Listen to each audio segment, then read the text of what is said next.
Coming up next, I'm going to tell you about a job offer and a happy dance that went viral and how you can go from impossible to impresario like a legendary artist. And we take your calls, and it starts now.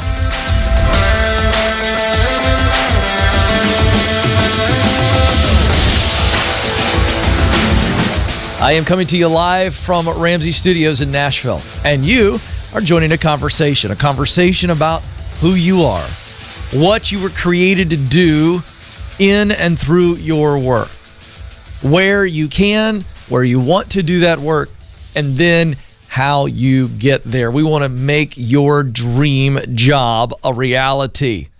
We want to help you do it. And we're going to walk alongside of you in whatever stage you are in. There are 7 stages to meaningful work, to truly working like no one else. Stage 1, let's get clear. Stage 2, you got to get qualified. Stage 3, get connected. Stage 4, get started. Stage 5, get promoted. Stage 6, get the dream job. Stage 7, you're working like no one else now in that dream job, and you're expanding your influence in that 6th stage, and you are simultaneously walking in stage 7, giving yourself away, which is really what we're talking about here when we talk about purpose. We talk about it from the work standpoint. You were created to fill a unique role in your work. That means you were needed, but it means you must do it because somebody else out there is essentially waiting to meet you to encounter your gift. So you need to give yourself away. 844-747-2577 is the phone number. A couple ways to engage here on the show. 1, the phone number. It's toll free. 844-747-2577. 12:02 Eastern Standard Time. If you're watching right now, you can call live. Madison is standing by. We have some phone lines that are, in fact, open. Right now, you're one phone call away. You need a career coach, counselor, cheerleader. I could be all 3. 844-747-2577. The second way to engage with a question needs to be very specific and detailed, but that's in the chat window next to the video you're watching. You can fire those chats away. We'll try to get to 2 or 3 each show right here on the laptop. And then while you're watching, if you're enjoying the program, if it's helped you, you think it will help others, help us spread the word, and you do that by giving us a thumbs up right below me. And like each program as you're watching, give us that thumbs up. That matters. Subscribe if you haven't, and then share the show. So I love these inspiring stories of someone making progress. So I saw this article. This went viral, this story I'm about to share with you. This particular article comes from People magazine. The inspiring backstory of a young woman whose happy dance went viral after she accepted a job offer. Kalia Jones recently went viral with her dance after she aced a recent job interview and in the parking lot was caught on security cameras. On September 29th, Jones met manager Dakara Spence to interview for a server opening at The Spot, which is a restaurant outside of the Atlanta metropolitan area. At that point, Jones had been homeless for 2 years and was struggling to find work during the coronavirus. Spence, who did the interview, said she had a great energy about her. I felt it when she walked in. She was very positive. The interview went well. And when Jones left the restaurant a short time later, she celebrated by dancing in the parking lot. She did not know that Spence would see her or watch her celebration through the security camera. Jones said, I was excited. When I got outside, I didn't know that the cameras were on me. With the spontaneous celebration, Spence knew she had found a perfect fit for the team. And Jones, I called her phone and said, I'm going to hire you. And I've seen you do the happy dance so you can continue dancing. She was just screaming through the phone. It was a beautiful moment for me. Now, here's why I love this. This young lady, Kalia Jones, homeless, unemployed, homeless for nearly 2 years. She goes in, does the interview. She feels so good about the interview. I mean, she knew she did great. She wasn't aware that she was going to get the job, but she felt really good about it. And she allowed herself, in the midst of tremendous uncertainty, 2 years, folks, of being homeless. She allows herself a moment of celebration to say, I feel like I nailed that one. That went really, really well. And you got to imagine that that's one of the few things that had gone well for her. And she allows this moment to overtake her, having no idea that she was being watched on the security cameras, and she really already had the job. But that certainly locked it in. So unbelievable. Well, Spence, the hiring manager, posted the video to social media, and it's been viewed by millions. And Jones's comment was, I was going through so much. This is Kalia Jones, the gal that got the interview. They got the job. She said, I was going through so much. At that point, when I was given this chance and this opportunity, I was so elated, so excited, so overwhelmed, to the point that no one understood how happy and accomplished I felt at that moment. So she had a wonderful, wonderful response. And, you know, the reason it's gone viral is because we as human beings need two things. Number one, we always need positive stories to hold on to in the midst of our own struggles and our own grind. And then we need to see other people winning. It's not just that we need a positive story and something good to hang on to in the midst of this corona pandemic and all of the things that have been thrown completely helter-skelter as a result of it. It's not that we just need some positive, optimistic touches. We also, in the best of times, still need to see other people winning. We get excited when we see other people win. Might I suggest that that's why you watch this program? Yes, I know that you're going to get practical advice, but one of the big reasons you watch this program is because you hear other people call in with their own struggles, their own insecurities, their own fears, their own doubts. And as they engage with me in conversation and the light bulb comes on, or I read a positive story to you or somebody's making impact, we'll get to that a little bit later with our Momentum Monday segment. We'll get some great stories right here of people making progress. The reason we like watching these things and listening to these things is because it spurs us along. So, Kalia, thank you for your happy dance. It has helped and encouraged so many people.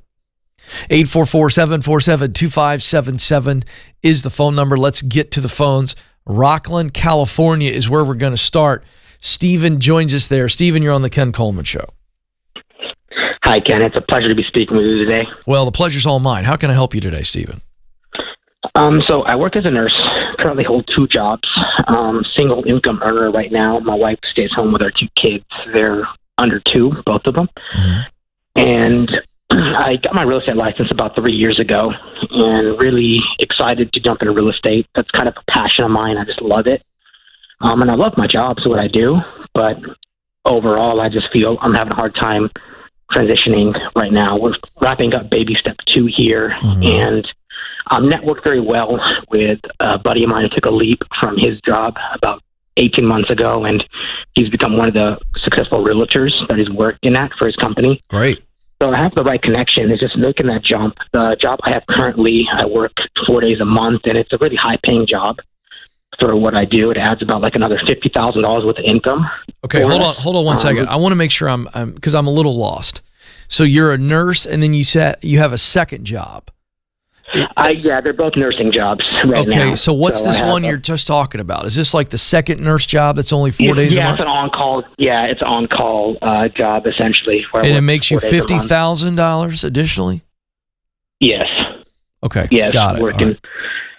Okay. So what's tough about the transition? Give me a little bit more, and then what can I help specifically with?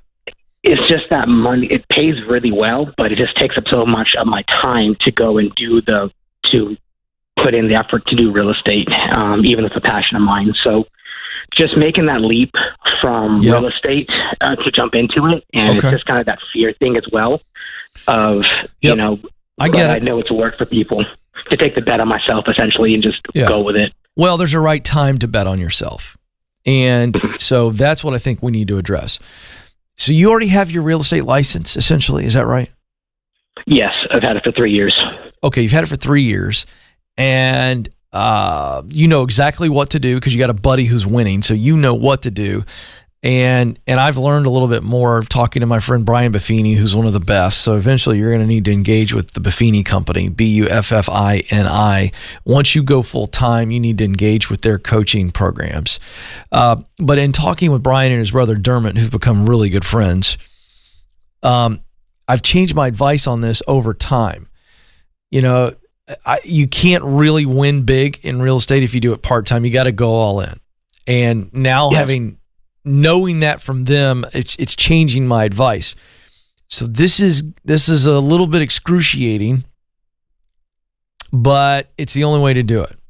So you've got to stay in the nursing gig until you get financially set up to be able to give it full run. So the way that looks is you've got to get out of baby step 2. How much do you have left? For those who don't know what baby step 2, that is Dave Ramsey's 7 baby steps to live financially free and to be a person with financial peace. And so baby step 1 is put $1,000 in the bank for just basic emergencies. Baby step 2 is then to begin paying off all of your debts, smallest to largest. We call it the debt snowball pursuit because it's momentum building. You go for the smallest debt, then you take whatever you're paying into the smallest debt, you roll it into the next one, and the next one, and you eventually tackle the biggest one. So you are in baby step 2, Stephen. How much do you have left, and when do you anticipate being done? I have $2,600, so hopefully by the end of November, we should be completely debt free. Oh, man, congratulations. That's awesome. Okay. Thank you. So let's go to baby step 3, which is 3 to 6 months expenses. That means everything you need to take care of the household. You need at least 3 to 6 months. When would you achieve that? Realistically, I think we can get it done for a 6-month emergency fund. It would be about 8 to 9 months. Okay, so 8 to 9 months from today, you've got your emergency fund in place. Okay. Yes.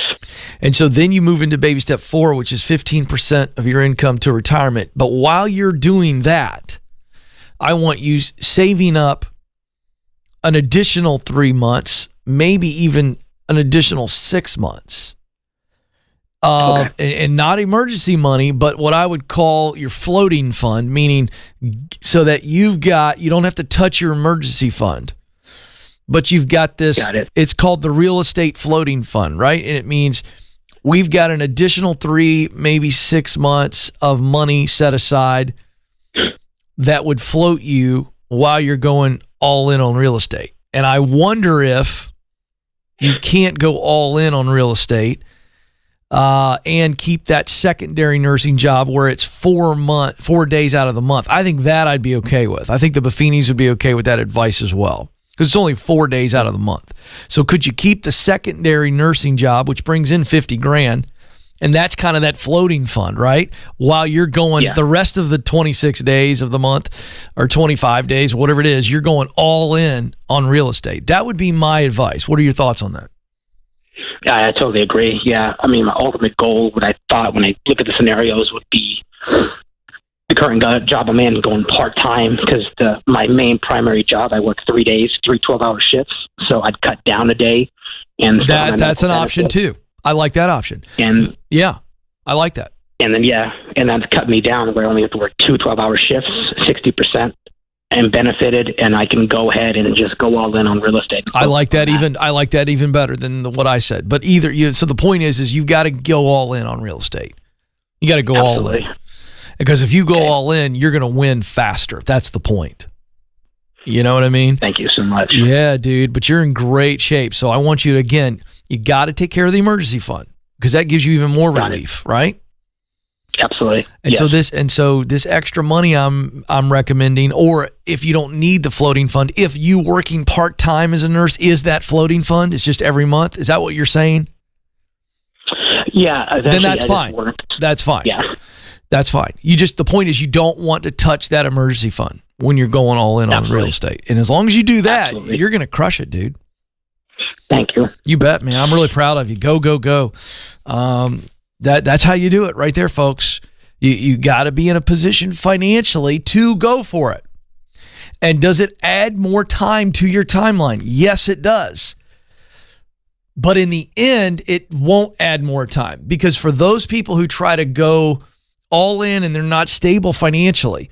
Then they get to a point where they have to stop altogether, or they have a financial disaster and it really delays their timeline. Versus being patient, and it's hard, I admit, but being patient to put yourself in good financial situation to be able to go after the dream. Will it cost you a little bit of time on the front end? Yes. But in the end, it will not. And you'll be able to get there without all of the stress and without the risk of disaster. Make sure you understand that. 844-747-2577. Let's go to Mullica Hill, New Jersey. Madison joins us there. Madison, you're on the Ken Coleman Show. Hi, Ken. How are you? Madison, I'm living the dream. What's going on with you? Well, I'm trying to avoid a major disaster. Okay. And it has been recommended that we bid in to talk with you on your show. Great. Is Hubs on the line too? No, he's with the children. Oh, he's with the kiddos. All right. Tell me what's going on. Yes. Okay, so I graduated August of 2019 from a doctoral nursing program, and my degree was for adult gerontology primary care. Basically, I taught for 6 months, and it was a contracted position with 2 different universities, which I enjoyed. But then my contract ended, and I was having a baby. We were working Dave Ramsey's plan to get financial peace and freedom. So I had the baby, and in December, I started to apply for different jobs. So from December until now, I have been searching to find a clinical nurse practitioner position, and I really have not had very much success. But I did recently in September get an offer for a position that would be 1 day a week at an integrative regenerative medicine clinic in Florida. So we live in New Jersey, and this position's in Florida. They've only guaranteed me 1 day a week. But as I've learned kind of more and spoken with the doctor who runs the practice, it seems like something's slightly off, and he may have like financial instability. So I'm worried about actually following through and taking the job. I don't know if I should. Yeah, I would trust your gut on that. I would trust your gut. There's just too many red flags in the conversation. And even if there weren't red flags, let's just play that out. Let's just assume that it's only 1 day a week, and you know what you're going to get paid for that, I assume. So I understand it's more than you're getting paid now, right? Because you're not employed. Yeah. Right. But could your husband move? Could he do his work from there? Or would he have to start all over? My husband's a nurse, so he can work anywhere. But when we've been in the process of trying to sell our home and find a job for him down there, we found that nurses make significantly less. So even though the cost of living is less, he has a really good job here with benefits. I think you hold. I think this is a hold. This is, and I know this is hard because I know what's going on with you psychologically right now. It's what anybody would be dealing with. I've been frustrated for so long.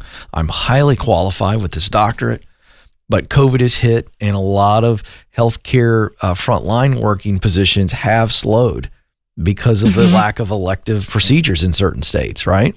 And I'm guessing New Jersey is, from what I read, New Jersey's a big time lockdown state. So is that what you're in? Is that what you're seeing? Is that because of the elective procedures being less and less? That's why you're having a hard time getting in? I definitely think that's part of it. I think some positions that I had applied for, they did away with. Other companies, they've lost so much money that they've just cut back on hiring. Yeah. And then other offices and facilities have said that during this global pandemic, they really only want experienced people. Yeah. So I have really gotten very few even interviews or callbacks. Exactly. So this is a tough situation. And it's largely, let's chalk that's all COVID. Everything you just listed out, that's all COVID related. Okay. It just is. And that has nothing to do with you. And this Florida thing's not a good decision because it's not worth the trade-off. Okay. Yes, you would be getting in, and that's why you're considering it. You're like, oh, I finally got an opportunity. Yeah. But man, I got some bad feelings. I know you do. But the problem is you got a bad feeling. Would you tell you, or do you have kids? I do. Yeah. How old are your kids? So my son is 8 months, and my daughter is going to turn 3 in January. Yeah, let's fast forward 20 some years from now, okay, just for fun. Yep. and your daughter comes to you and you guys are really close and you got this great mom-daughter relationship. She comes to you and she goes, Mom, I need your advice. Yeah, what is it, sweetheart? She says, I really like this guy at college. I really like him. I really like him a lot. But in just having some basic conversation with him at a party or at a friend's house, the way he talks about other people or the way he talks to other girls, it gives me some red flags. But gosh, he's so cute. Mm-hmm. He's so cute. I really like him. I'd love to go out with him, Mom, but I just feel like it's checking my spirit. What would you tell your daughter? Run. Yeah. So okay. This is hard. Mm-hmm. Just like it'd be hard for her, right? Well, Mom, he really likes me, flirts with me a lot. But here's the deal. This isn't right. You know it's not right.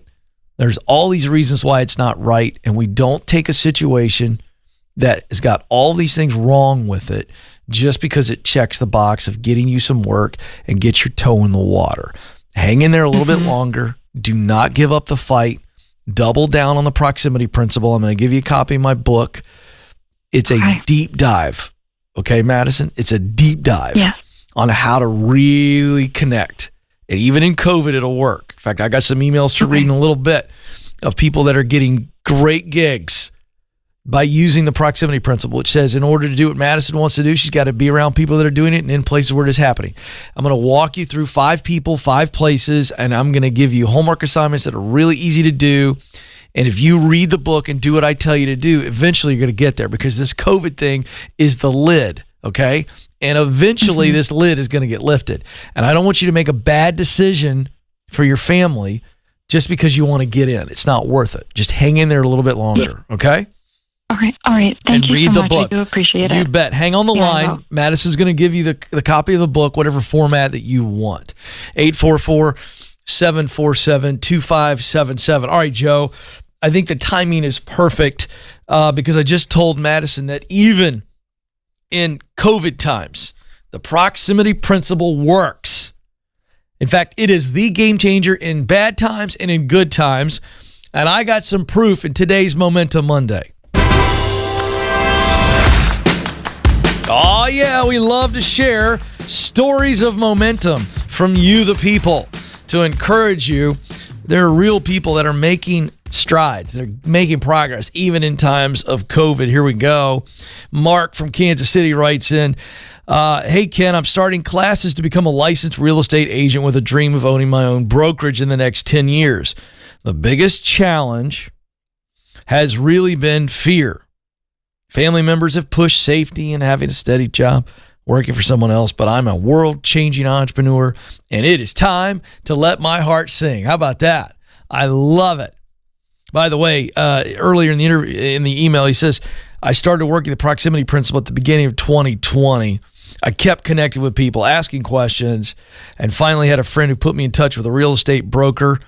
So the proximity principle does work. There's a little more evidence. All right, next, Greg Wheeler writes in. In October of 2018, I got clear on what I wanted to do. I enrolled in an 8-month intensive user experience design boot camp. Halfway through the boot camp, I heard about your book, The Proximity Principle, and said, I need that. I immediately bought it and read it and put it into practice. After finishing the boot camp in July of 19, I made a list of the people you mentioned in the book. By the way, there's 5 archetypes of people I write about in the book. So Greg makes a list of real people who match the archetypes I write about. And then I reached out. I scheduled 30 connections with other folks who were UX designers. Folks, are you hearing this? He scheduled 30 conversations or lunches or coffees or whatever happened pre-COVID, Joe. You remember those days? When we actually ate together. Jeez. 30 people who are UX designers, which is what he wants to do. He met with 30 of them. He then reached out to friends and family and let them know about his dream to be a UX designer. 6 months went by. Listen to this, folks. 6 months go by. And he only had 5 interviews in 6 months. Oh, Ken, I don't know about this proximity principle. It's just a bunch of motivational gobbledygook. Oh, really? I'm going to read on. He was discouraged.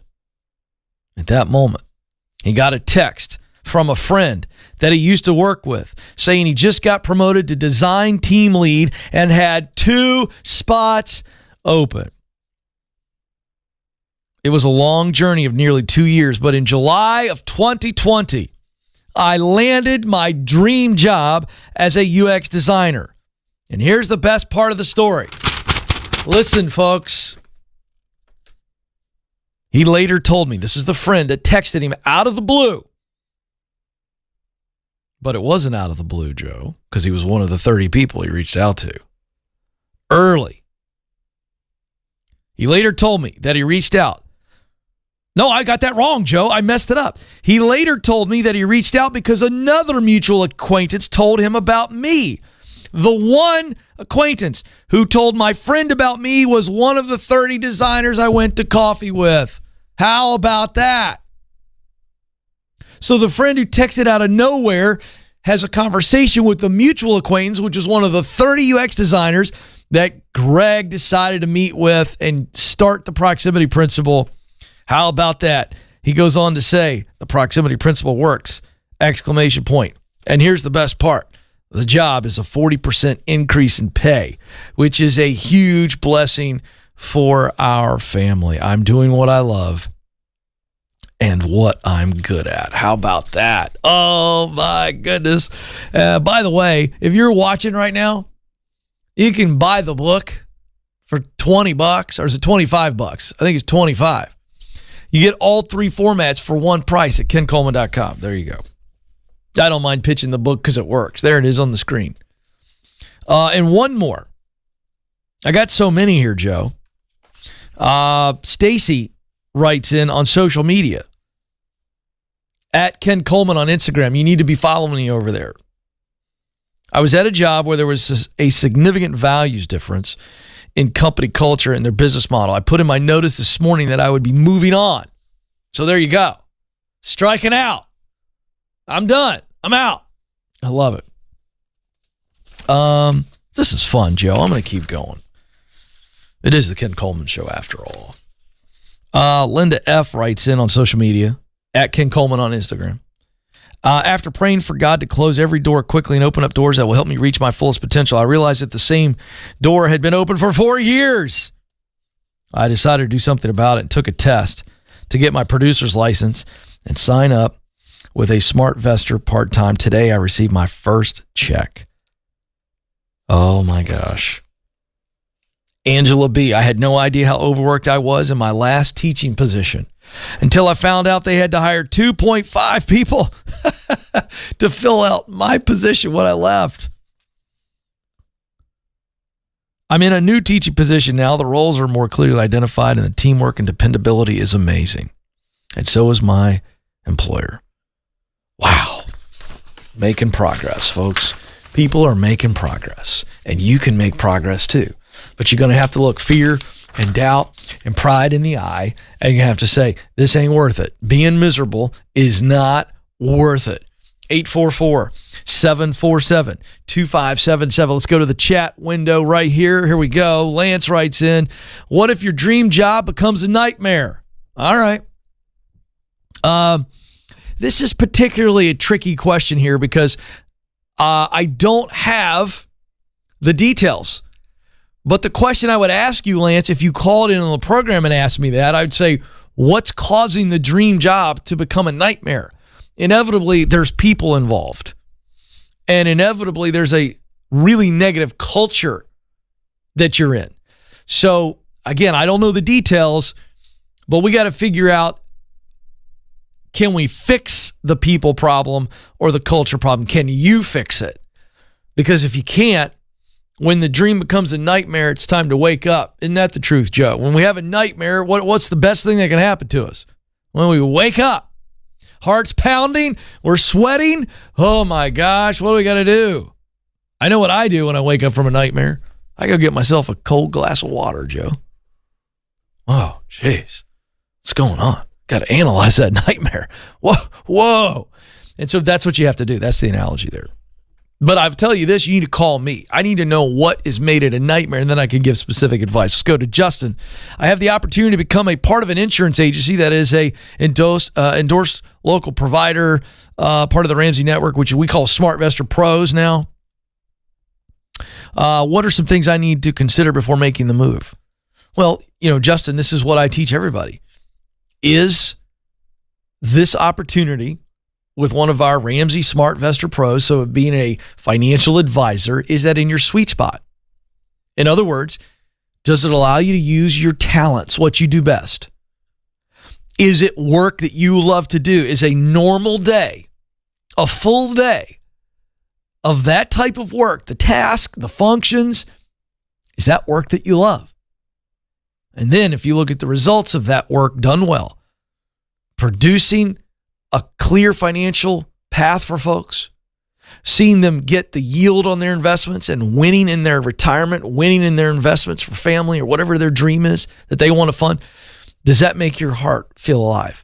If the answer is yes on all three of those, well, that's what you need to know to start with. Then you need to sit down and interview them as much as them interviewing you. Do you feel like they've got a good company culture? Do they value their people? Do they openly talk about how they develop their team personally and professionally? Those are the things that I'd want to know before I decide to commit to an organization.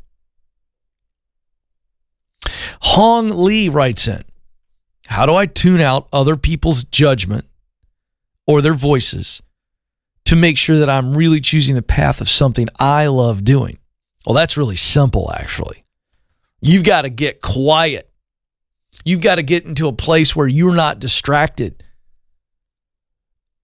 And thus, you're not hearing those voices. You're not running into them.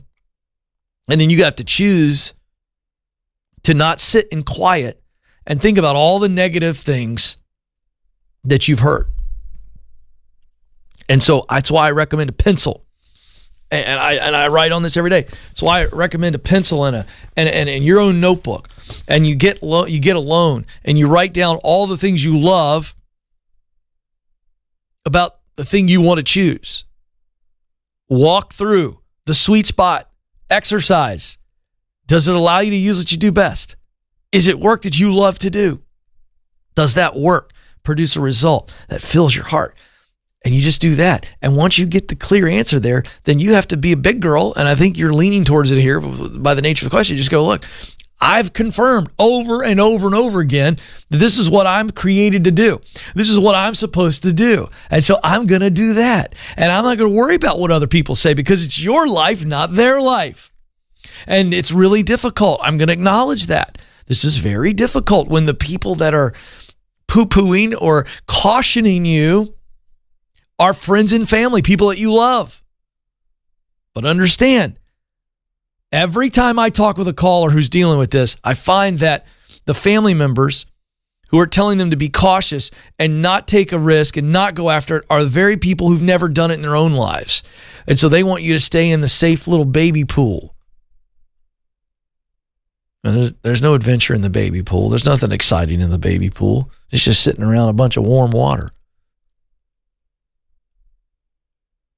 And so you have to decide, what are you created to do? It's your life, not theirs. And if you end up making a decision to not pursue your purpose because of what friends and family are saying, the very people that you are trying to please now, it will not be long before those are the people you resent the most. And then the relationship is tarnished, maybe even broken, all because you felt like they were the lid. They aren't the lid. You are. You have to decide to throw that stuff off and say, I love them. I know they probably mean well for me, but I've got to do what I know I'm created to do and go strike out. And whether they come along on the journey or not, whether they cheer for you or they sit back and go, I told them, and they're waiting for you to fail, whatever. You have to be you. You got to do you. So strike out. Go for it. Speaking of which, I started at the top of the program. Joe, I don't know if you noticed the very fancy word that I chose. From impossible to impresario.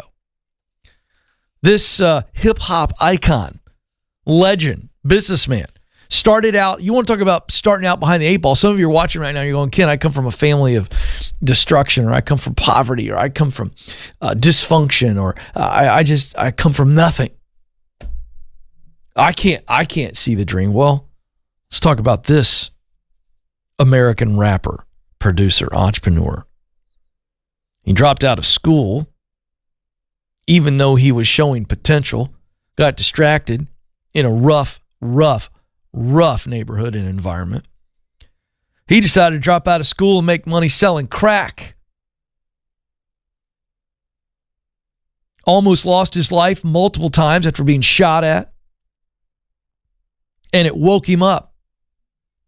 It was in that moment of destruction and near death that he decided, I'm going to pursue music.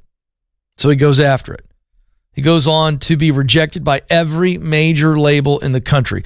By the way, if we've done these profiles of very successful people, do you notice, folks, that there's a consistent theme of rejection in these stories? So for those of you who are feeling down because you've been rejected, welcome to the party. That's the deal. I think that rejection alongside of failure, those are two different things. Failure is when you do something that doesn't go well. Rejection is when somebody doesn't give you a chance or a shot that you want.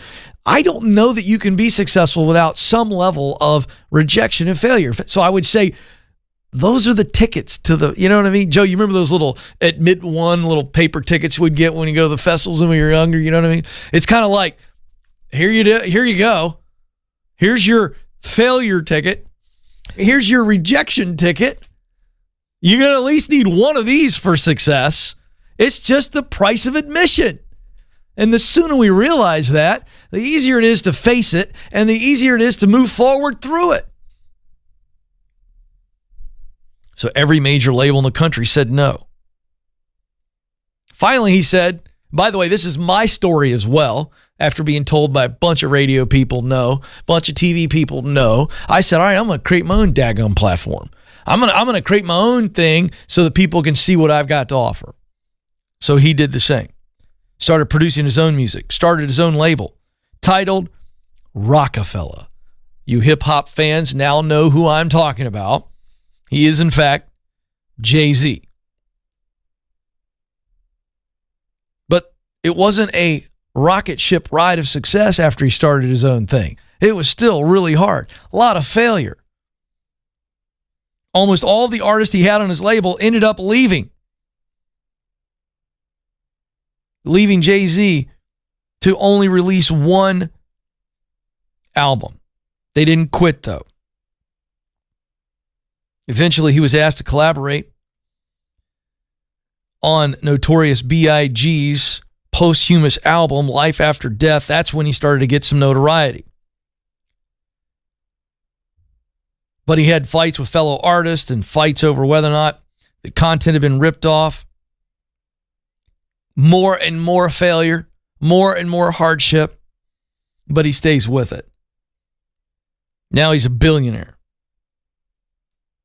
On Fear, Jay-Z has said those who are successful overcome their fears and take action. Those who are not successful submit to those fears and live with regrets. You've heard me talk about regret a lot. On Failure, he said, I won't lose. Because even when I'm defeated, there's a valuable lesson learned, so it evens up for me. Oh, I love that one. And another final quote on Failure, Jay-Z says, you learn more in failure than you ever do in success. And he's absolutely right. You've got to be able to embrace the failure and say, why did I fail? And what do I need to do to not do that again? You're already up on everybody else who likes to quit the first time they taste failure. It's a game changer. Fail quickly. As I've said, fail effectively. Fail consistently. That's the key. I'm serious. Every young person sitting around me, I'd sit there and go, look, whatever it is you're going after, figure out a way to fail quickly. Like, get to it pretty quick, fail. But when you do it, plan to fail so it's not a disaster. That's what I mean by fail effectively. Don't let your failure be life-threatening. It's like me riding a bike. I've told the story again. When my dad taught me to ride a bike, he put me on the bike and we rode on the grass. Why? My dad knew I was going to fail and spectacularly crash. But by putting me on the grass, I'm not going to break a limb and I'm going to have more skin after the wreck. So that's why my dad taught me to ride a bike on the grass. That's pretty smart. Fail effectively and then fail consistently. Once you master one thing, take on something else and fail at that. And before you realize it, you have failed forward and forward and forward and forward. And people are talking about you, about how awesome you are, and you're going, well, I've just kind of failed on purpose. I failed quickly, I failed effectively, and I failed consistently. And they're all talking about how I'm winning, and I'm just a big, giant failure. Yes, you are. We all are. A failure's not bad. Failure's good. Embrace it. Learn from it. Well, folks, my time is almost up. But before I let you go, I want you to remember that you matter, and you do have what it takes. Thanks for joining us. Until next time, this is the Ken Coleman Show. Press on.